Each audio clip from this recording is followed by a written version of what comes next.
Siamo davanti a uno dei supermercati di Bassano. Oggi abbiamo voluto sentire la gente, la vogliamo sentire per capire un po', tastare gli umori, ma soprattutto per capire se c'è una data in mente entro la quale insomma tutti possiamo tornare liberi di passeggiare fuori. Sentiamo quindi che cosa ci hanno detto.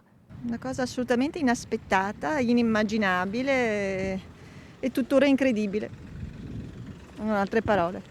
Vediamo che lei ha comprato delle uova di Pasqua. Per chi sono? Per i bambini, per i miei nipoti.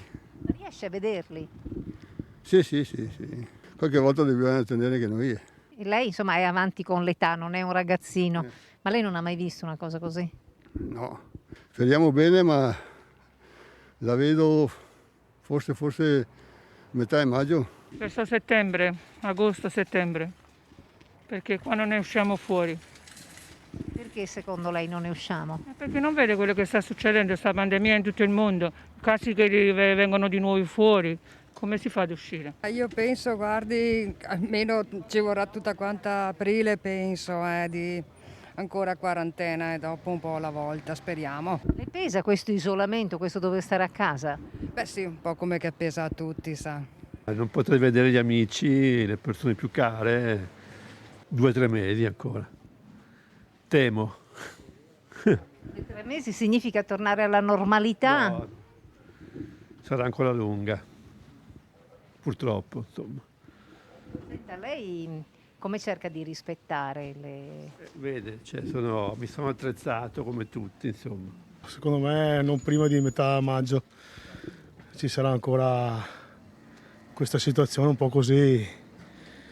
Speriamo di uscire presto, dai. Purtroppo non ci rendiamo conto perché non è un nemico figurato, un nemico che si vede, è una cosa invisibile e dunque è un po' fatica a rendersene conto.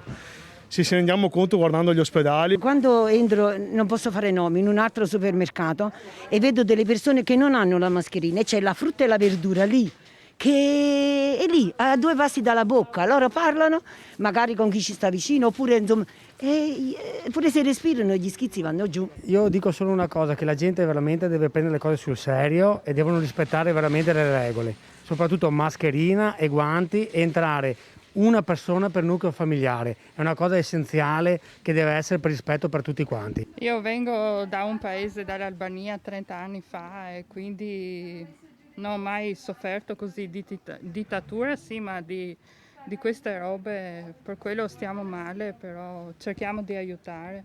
Ma le ricorda un po' la dittatura? Preferisco di tornare in dittatura piuttosto di questa qua.